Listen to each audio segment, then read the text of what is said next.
Do you sometimes wonder what the best way is to really run your Google Ads account, not on a small scale like how to structure a certain ad, but really the entire account? What are things that you have to follow? What are things that you have to avoid? That is exactly what we talk about in this video. I will talk about the ideal account structure depending on your budget, whether it's low, medium, or large. I also want to talk about some very common pitfalls that I see across the board that you might not be aware of when I look across my clients that I see over and over again. And also I want to give you ideas and strategies moving forward in 2023 and beyond. Everything in regards to PMAX, auto bidding, and just the overall trend of Google Ads moving to more auto and basically automation, auto optimization, and so on and so forth. As you can see, I'm shooting this from my new office, and this is like this dedicated video room. So I really hope the quality of the videos moving forward will be quite a bit better due to that. I hope you like it. Let me know in the comments what you think. And now, without any further ado, let's jump straight into the video and into the juicy stuff. All right, so let's talk about the art of winning with Google Ads in 2023 and beyond. And just as a quick little recap, what we're talking about today is the new era of Google Ads. So some trends, some do's and don'ts, then probably the most important part of this video. So you definitely want to watch all the way through to that part, the ideal account structure based on your specific budget. In the case of an e-commerce business, but if you do something else, you can roughly look at that as well. And then also some common pitfalls in 2023, many of which are different than what I mentioned in previous videos already. So there's some really important stuff if you really want to max out your budget and not leave any money on the table. Just real quick, where do those insights come from, especially in case you're new to this channel? They come from about $650,000 in ad spend per month. So we manage a whole bunch of e-commerce clients, manage their Google Ads, and that's our current monthly ad spend. We are generating around about 2.7 million per month from that. It's always a bit difficult because so many different currencies that we have in our MCC account, but that's roughly where we're at right now in May 23. And more than 30 verticals, basically anything you can think of from, jewelry, accessories, furniture, fashion, pet products, you name it.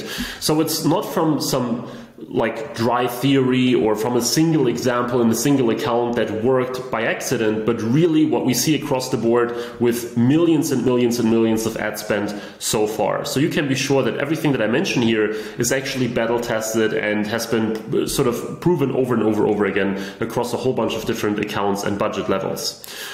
So with that being said, let's start with the first section, the new era of Google Ads. Basically, Google Ads are going away from this tedious micromanagement. And just as I've said in other videos as well, right? It's not about really sort of adapting tiny little exact match keywords to each and every ad anymore and playing with your bids every single day. Basically, you shouldn't run single keyword ad groups anymore. You shouldn't tailor one keyword to a single ad to maximize relevance because you are much better off with phrase and broad match. Also, you shouldn't overly rely on manual CPC. Very simple, talked about that before. Auto bidding like target ROAS, target CPA in the long run with enough conversion data certainly beats manual CPC. Manual CPC is all right in the beginning. Also, you shouldn't try to trick the system, like changing your bids 10 times a day and then having like a certain time where you increase the budget, but you only do it at a certain hour of the day because you came up with some system to somehow trick Google. Don't, think about any of these things. They are absolutely not needed. And don't try to trick the system in some weird way that might, if you're lucky at some point, give you like a 1%, 2% performance gain, but it's not really what moves the needle. Also, don't create many small, low-budget campaigns. Instead, really try to consolidate more. Don't have your campaigns scattered around your account, $10 per day here, $5 per day there. That's not what gives you the most results, as we will see later on in this video as well. And then don't use exact and phrase match too much, as I just said. I mentioned a minute ago, phrase is better than exact, so that's fine, but even phrase shouldn't be overused because across the board, broad match nowadays performs better. There are still exceptions to it. There are still cases where you want that relevance from phrase and exact, but overall, you are better off with broad match when you have conversion data, when you have, of course, a good website and so on and so forth. Instead, Google Ads are moving towards working hand in hand with the machine, which just makes a ton of sense. Since AI and their machine learning algorithms and everything are getting so good, you have to work hand in hand with it and feed it basically the perfect assets and data. So what you should do is extensive negative keyword research. And now there is this wrong icon, but basically this should be, you should do that, right? Do extensive negative keyword research, super important, especially because we're using more and more broad match. So with more broad match, you want more negatives as well to really get the best out of both worlds. Then you should optimize your product feed well. It's a one-time thing. Usually you don't change your titles and everything every week or so, but when you get started, make sure that it's optimized at least once. And when you add new products, make sure that they're optimized as well. If you have thousands of products, you have to come up with a system, but at least make sure that your best sellers are really optimized. Regularly test your ads and your overall account setup. Even if things are going well, don't rely on this and say like, okay, things are going well, I don't have to touch it because I might harm the system, because eventually you will see a drop in performance. It's not Facebook where you have to make new things every single day because of high frequency and stuff like that, but you should make sure that every now and then you're testing new campaigns, new approaches, scaling things up, running split tests and so on and so forth to always be on top of your game. Try different campaign types from scratch. Don't only rely on shopping, right? Don't only use a single PMax and never try anything else. You might be surprised how well other campaign types, even like, discovery or the usual suspects like search, can perform even in your case. Provide Google with high quality assets for PMax, for example. I know that it's easier said than done, but it's super important. Think about it. Everyone has access to PMax right now. So if you feed it like mediocre or bad assets, how do you want to win in the auction, right? Because everyone uses PMax. So PMax is not what sets you apart, but what you feed the system, what you feed the campaign. Therefore, it's ultra important. And many people have like really average assets or even below average, like really bad assets. And that's not how you maximize your performance from PMax. And ultimately, make sure tracking and attribution is correct, or as correct as it gets. It's never 100%, but make sure that you feed as much data back into the system, because that way you can make sure that you're not missing any conversion, that your optimization therefore will be faster, and it will just improve everything. And since it's all about automation and conversion optimization at the moment and in the future, you have to make sure that every single conversion gets tracked, or at least, as I said, as many as possible. So where should you then put your time to, right? What is it that you should really focus on before we then talk about the structure and some examples of that? Round about 20% is bid management. And when I say bid management, of course, I'm not saying the act of changing a bid takes 20% of your time. It's like thinking what bid to use, should I change the bidding strategy, doing the entire analysis before coming to the conclusion that you want to move from manual CPC to target ROAS at 350%. So don't think bid management means the actual act of changing 1,000 different bids. That's not what we need. But really the strategic part of when to change a bid in the first place and then what bid to change it to and so on and so forth. This used to be much higher, right? You used to spend a lot more time on bid management. Then new campaign tests, like new tests or new campaigns. It could also be like new, ad groups, new keywords, but creating something new should take round about 40% of your time. Of course, it depends where you're at. This is just what I see from us with most accounts, right? Where we put our time to. New campaign tests, new keywords, creating new ads, you name it. Whenever you create brand new things, when you think about new ideas that you can put into your account, that's round about 40%. And then the other 40% are optimization, ad optimization, refinement, negative keywords, split testing ads, and just refining your account typically to achieve a higher ROAS. So this is typically dedicated to scale the account. This is typically dedicated to rather optimize it, increase the ROAS and so on and so forth.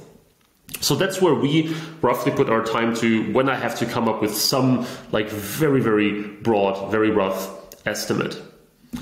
So with that being said, enough theory, let's talk about the ideal account structure depending on where you're at right now. Very roughly, of course, there are nuances in each and every case. So first of all, let me move myself a little bit here. You always start with shopping, right? This is just the overall hierarchy, and then I show you the different structures based on your budget level and the sort of distribution of the budget. Advertise all products should always be, a no-brainer in every e-commerce business. Then basically search low-hanging fruits, like identify your absolute main keywords, the ones that have buying intent, and try some search campaigns for them as well. I see so many people always skipping search, only using shopping. Chances are search can work very well for you. Then retargeting, always sort of focus on getting some people back into the funnel. It tends to be low-hanging fruit, even though it tends to work better on Facebook, but you should at least try it and see and check whether it works for you in your specific case. And then, of course, we have PMAX. Can be super scalable, but also mess up the entire account. So I don't recommend starting with that right away, just because it's so risky, if you like. If you have some campaigns and you're doing okay and you throw PMAX in, it might really destroy those other campaigns. I have a lot of horror stories to tell when it comes to that. But even when you start from scratch, first of all, you want to do like shopping search, things like that, in order to get data and search queries that you can analyze and so on and so forth. So that's the very rough overall pyramid, right? Let's look at the different budget levels. So here we have a low budget client where you see spending about 3,000 over the past 30 days. Not that large, right? At a ROAS of round about 6. So really good, really profitable, but not that high of a budget or not that high of spend. In such a case, here is how a low budget structure, and I move myself again, there we go. When you spend well under 10,000, I'm not saying 8 or 9, as I said, 1, 2, 3, something like that. This is what your account structure might look like. You have around 60 to 70% of your budget go towards shopping, just because with that little of a budget, let's stick to the 3,000, you cannot run crazy amounts of experiments, right? And within shopping, probably 70% of your products should be just thrown in there, all your products, and then 30% should be, for example, a separate focused campaign, or at least a focused ad group where you say, these are our best sellers or our highest margin products or our, the ones that are really important to us, or they are seasonal and we have to focus on them now. That's how you can distribute. You can even just treat all the same and say 100% just all products. That's also technically fine. But usually what I see is some focus and then some, budget going, or the majority going to just all your products, especially if you have a very large store with many SKUs. Then 20 to 30% are search. Most of that is focused on those low-hanging fruit keywords that I just mentioned, so that are actually describing your products. Let's say you are selling leather jackets for men. That's also an example that I use a lot for some reason, probably because I have a client in that space. Leather jackets for men, or vintage leather jackets for men, really specific. That's something that you want to bid on. You don't want to bid on things like jacket in the beginning when you only spend 3K a month. That's something that you can do when you spend like 30K a month, for example. But with a low budget, focus on those really specific niche keywords that you are serving perfectly with your brand, with your store. The other 20% can go to brand. Typically, when you have a super low budget, you are not getting so many brand search queries yet, because it normally indicates you're a small store, right? But that is something that you can absolutely focus on when it comes to search keywords and then a little bit of brand. And last but not least, you can have display. I set it to 5 to 10%. It should probably rather be like 0 to 10%. And all of that should go towards retargeting, RTG in this case here. It can work and sometimes it doesn't. So you have to try it, let's say $10 per day, something really low, $20 per day, whatever you want to do. See whether it works for you. And if it doesn't, because sometimes retargeting just doesn't work on Google, then just give up on it. But you should at least give it a try. So that's what it looks like on a low budget account, low budget structure. Let's look at an account that is spending a medium budget. In this case, £17,000, which is about, I think, $22,000 or something, which I would consider a medium budget. It's not crazy high. You cannot do absolutely insane things with it, but it's certainly enough to run a whole bunch of tests, spending soon 1,000 a day. That should be okay. ROAS very good for 5.4. And in that case, The setup looks a little bit different already. So the shopping is typically 40 to 50% instead of the much higher 70 that we had before. And here we typically split even more, because at that point we have done so much testing and we know which products perform and we know which ones are very important. And we tend to focus more budget on those best sellers, best performers, high margin products, whatever, right? The search part is the same in terms of the 80-20 keywords versus brand, but the search part typically grows in importance. So if you have an account spending 20K, 25K, typically search gets more important, because now you can test more, you can throw more budget at it, you can have better optimization, better automation. So search gets more and more important at that spending level. You can test ads in a better way, you can test keywords better than you can do on a very low budget. So search gets important. And then also we have PMAX. Now, why do I have PMAX here and not in the low budget one? Technically, you can do this. I know very small brands that only have PMAX, $100 per day PMAX campaign, that's it. That can work, but the thing is, typically I recommend to only use PMAX when you can easily spend $100+ per day on it, $200 per day on it or more, right? PMAX works best if you give it enough budget and if you're not sort of depending on PMAX making sales right away. So if you can afford spending $2,000 testing, optimizing, sort of really finding what the best assets, audiences, etc. are, then it's cool. But if you are relying on, hey, PMAX has to make me some money literally on day one or day two, then it's not the best choice. Plus, you want to have as many insights in search queries, etc. as possible before you use PMAX. Therefore, I always recommend to use shopping and search first. For PMAX, at least at that stage, I typically go with the best sellers because I still have the shopping campaign, right? I don't want to have a PMAX product only. We talk about that in a second as well. Instead, I go with some best sellers, I feed it good assets, and then I just take it from there. And then we have this high budget client. Or high budget client structure. In this case, 66,000 euros in monthly spend, about $70,000. I still have bigger ones than that, and it always sort of changes. Sometimes if it's seasonal, etc., right, it really skyrockets and then it goes down and so on and so forth. But let's use this as an example. 3x ROAS. Typically with higher spend clients like this one, they tend to have better they tend to require lower ROAS numbers to be successful, and that's the case here as well. And here what we have is the following structure. So 30% go to shopping, 50-50 split, similar to what we have before. The reason it sort of goes down in overall importance typically is that you are adding new campaign types as well, as we'll talk about in a second. So search, nothing changed on the 80-20 split, now 30% give or take. And of course, brand is just growing and growing all the time as well when you grow as a brand, right? The thing that is new now are some experiments like running discovery campaigns or YouTube campaigns or cold traffic display and not just retargeting, right?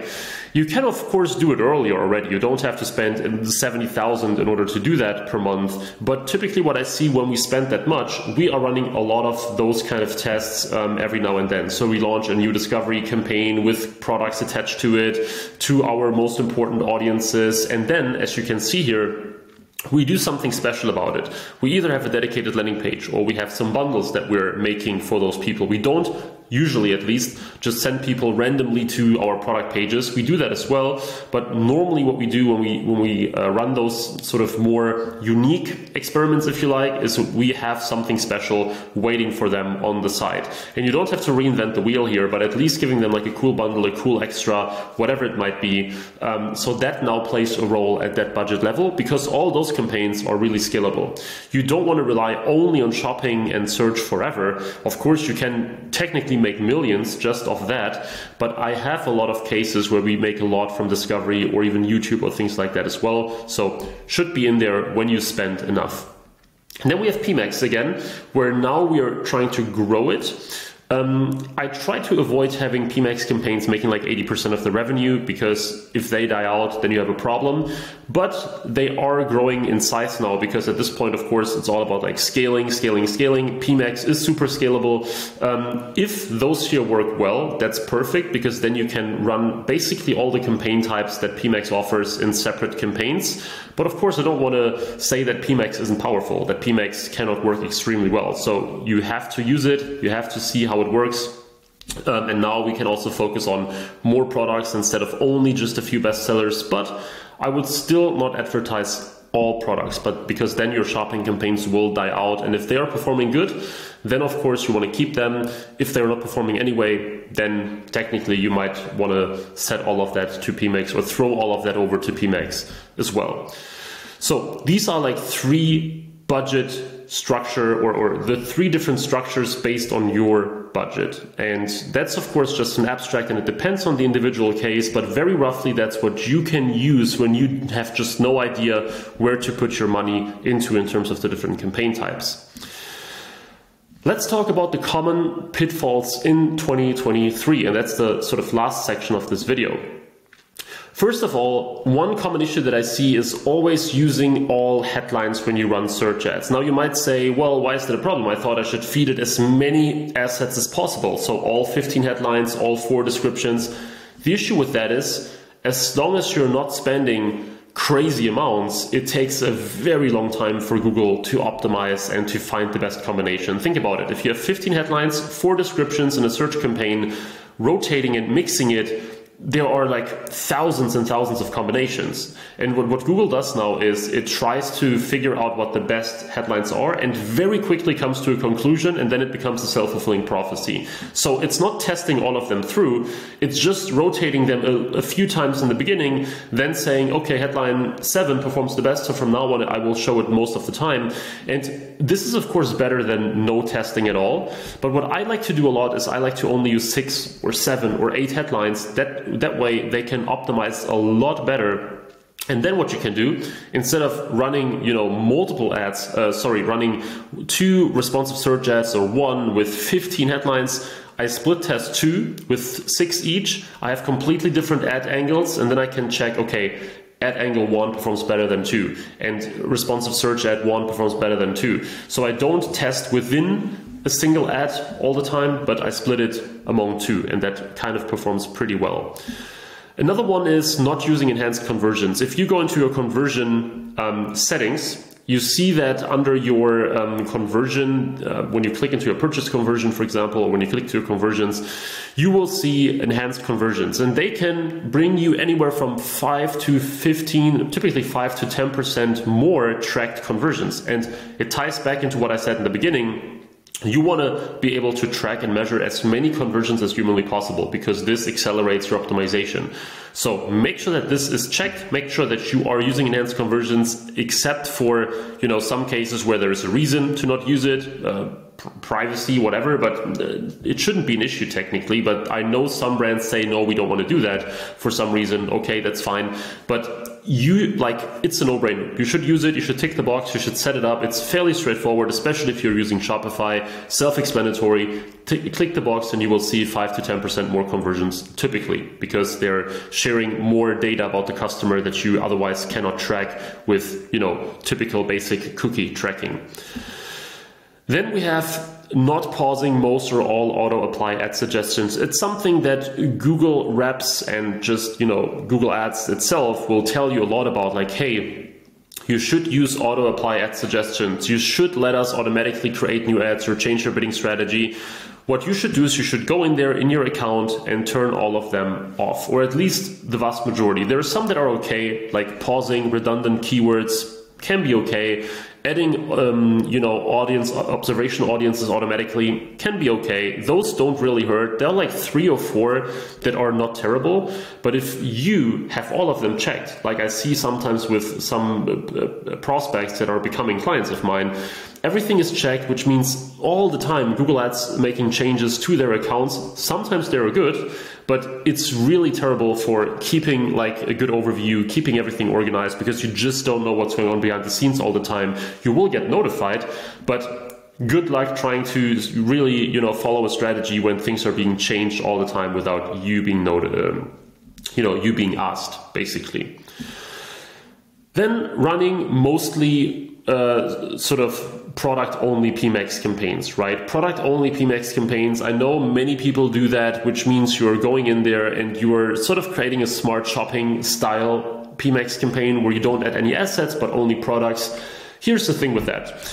They can perform very well, don't get me wrong, and I have some of those for some of my clients as well. But the problem is you are essentially using a shopping campaign, but without the advantages of a shopping campaign, like things, bidding strategy changes, easier organization, being able to view all the search queries, and so on and so forth. Yes, you can technically scale more with PMAX, because even if you run a PMAX shopping only versus a shopping campaign, PMAX has a bigger inventory, so that's good. But the point is, even if you, in my opinion, the disadvantages outweigh the advantages if you run a product PMAX only. That's not what it has been designed for. It has been designed to use assets, to really be super scalable. And if you make it a shopping only campaign, that's not really what you're doing. So that's not the ideal way to go about it. If you run PMAX, use assets, use good assets. Unless shopping just doesn't work at all for you, then you cannot do that much harm. But normally I do not use product only PMAX campaigns. I don't think they are the best option, the best way to go about it, even though, as I said, they can perform. Always using optimized targeting is a big issue. If you use a discovery campaign, for example, right? By default, optimized targeting is always ticked, and sometimes it's also hidden quite well. The problem with optimized targeting is, unless you have an absolute mass appeal product or you have a really gigantic budget, 90% of your traffic might easily go towards that. So let's say you carefully craft an audience for your product, for your shop. You turn optimized targeting on, and it says their ads have seen an average of 20% more conversions by using optimized targeting. Might be, I don't know. The problem is, the moment you turn optimized targeting on, it feels like almost all traffic goes towards that. So you can really research all day long, craft the perfect audience, custom segments, all that cool stuff. But the moment you turn that on, all the traffic goes there, and I noticed that typically it doesn't perform that super well. So using optimized targeting by default all the time is an issue. I wouldn't do it. Whenever you see it, I would first turn it off, see how it goes, and then when you really want to scale things up or you run out of audiences, you can always turn it on later and say like, okay, let me expand now. That makes a lot of sense. But especially on a low budget, and especially if you have a very specific product where you want to be in control of the audience, you shouldn't go with it from scratch. Then using PMAX too early or in the wrong situation, that's also a very common thing. It's very tempting to go with PMAX and just throw it in there, right? And just basically view it as this one-size-fits-all kind of thing that fixes all your problems, but that's not what PMAX is. If you use PMAX too early, you lose on a lot of insights through search terms and, the behavior of people and just looking into individual keywords and ads, etc. And if you use it in the wrong situation, like for example, when your account is going really well, you risk destroying it all. So I have many anecdotes for that, but just one random example, having a client, scaled them from almost zero on Google to roughly 100,000 per month pretty quickly in, I think it was 2.5 months, 3 months or something like that. Doing very well with shopping, search, and some remarketing. Google recommended us PMAX over and over and over and over again. And I knew that if we do that, it will be tricky, right? But of course, the client also, because we were bombarded with these messages and these recommendations, at some point she thought like, okay, let's give it a try. And I was like, you know what, let's do it. Let's check it out, right? Let's just give it a try. Even though I was like, there is certainly a risk to that. But we both said, okay, we are aware of the risk, let's do it. Literally from the moment PMAX went live, and I took all the precautions possible, our shopping campaigns absolutely tanked, right? Our account went absolutely downhill, literally from 100K, as I said, to, I think it was just the month after it was 60 or something, or 50. And then after that, it was even less than that. We're now really recovering and we're scaling up again. We're doing much better again. But we had literally 2 months or a bit more than that, where we were just performing really poorly and there was nothing we can do about it, right? I was pausing the campaign, going back to shopping, I was rebuilding the account, nothing helped. PMax literally messed everything up and it took us quite some time to get back up again. Now, why do I tell you that story?